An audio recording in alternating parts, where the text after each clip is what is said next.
Welcome to halolightbars.com.au. So we're in the process of testing a 42-inch Xtreme Halo light bar, 5-watt model, and 21,000 lumens. So we're just in the process of doing a night run, coast to coast, on Fraser Island, Australia's largest sand island, incidentally.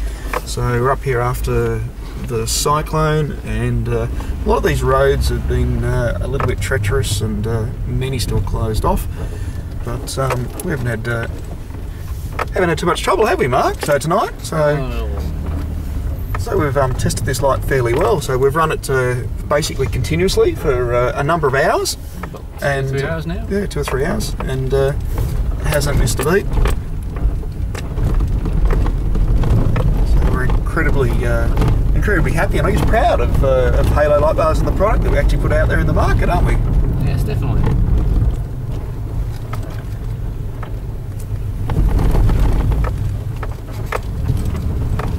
So if you like any more information about the Halo light bar, jump on our website, halolightbars.com.au. You can contact us by email or contact us by phone. Happy to answer any questions. It was just such a relief, I guess, driving at night, and it's something that like we've all done a little bit of night driving and nightfall driving before, Mark, and I know you've done a fair bit of it as well, but it's just made it so much easier. And I guess you're fresh and relaxed, are you still, you know? Yeah, well, as I say, we've been doing this for about 3 hours now, so I know 3 hours of full driving across Fraser without, you know, with normal lights would have been hideous. I would have been tired by now for sure. Just looking at the visibility that we've got right now is quite frankly pathetic. Certainly makes you glad that you've got that light, and I guess, you know, the Kelvin rating, you know, being up there around about 6,500 Kelvin, certainly gives your eyes, you know, certainly makes it, I guess, much more pleasurable and less taxing on the eye.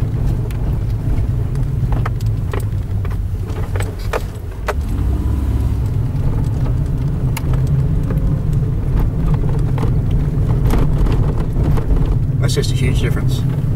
Like, it's almost like being a rally car driver, you know, doing 300 kilometres an hour, only being able to see about 20 feet in front of you.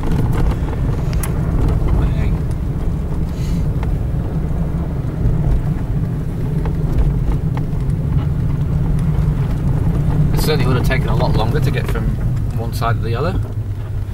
We wouldn't have been able to do the speed that we've done.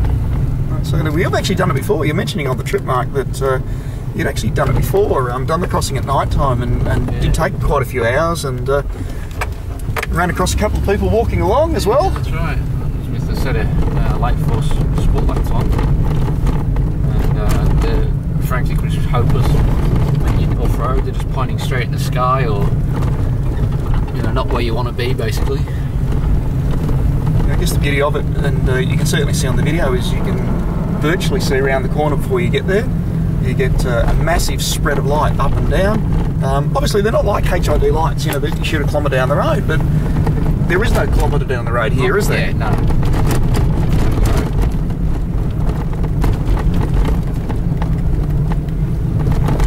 And we're certainly carrying a little bit of speed up as well at night. Like, it's not something that you'd normally think you'd be able to do. I guess if you flick that light off again, Mark, you can probably see why. Yeah, I'll just slow down a bit here. Yeah. But such a tremendous difference with it turned on as well.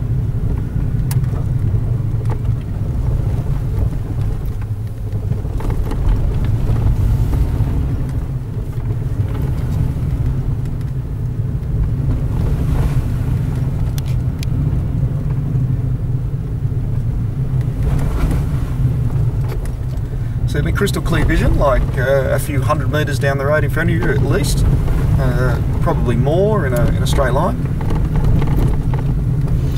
These are actually factory fitted bi-xenons anyway, so the headlights are quite reasonable just as it is. So, even after... Quite reasonable, you say? Yeah, but after the light bar's been on for a while, even the xenons look yellow. Yeah, they do. Considering these are, you know, as I say, they're factory fitted.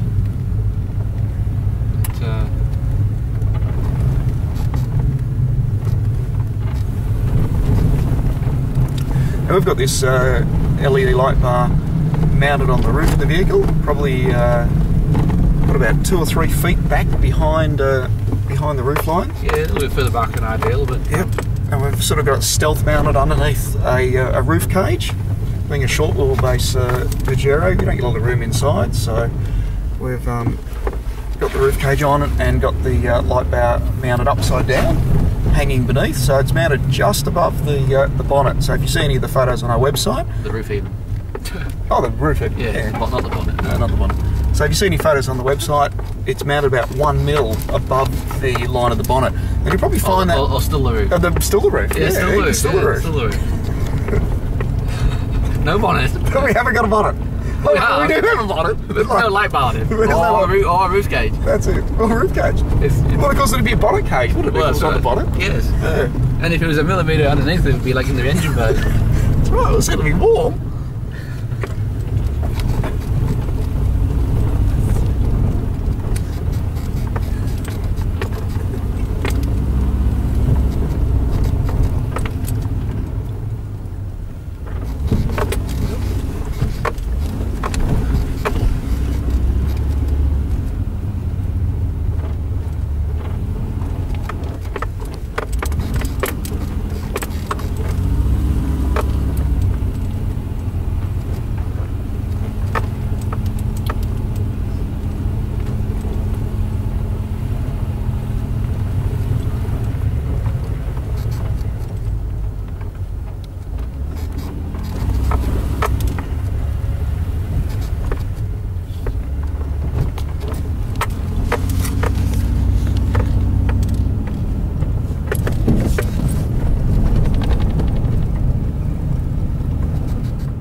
Coming into Kingfisher as usual. As you see, very little reflection off the bonnet. So for anybody who's concerned or worried about a bonnet reflection, if you run roof-mounted spotlights before and you actually had a lot of reflection off the bonnet, you generally don't get that with a light bar. And I guess the fact that I've actually mounted this a little bit further back, it works out to be very fine. But you see the bonnet obviously jumping up and down there every now and again, and there's no reflection off that at all. Switch that back off again, and somewhere around here there's some bumps. It's pretty ordinary, isn't it? Yeah, You just can't see anything at all. It's a little bit like the moon landing, isn't it? Like 60s technology.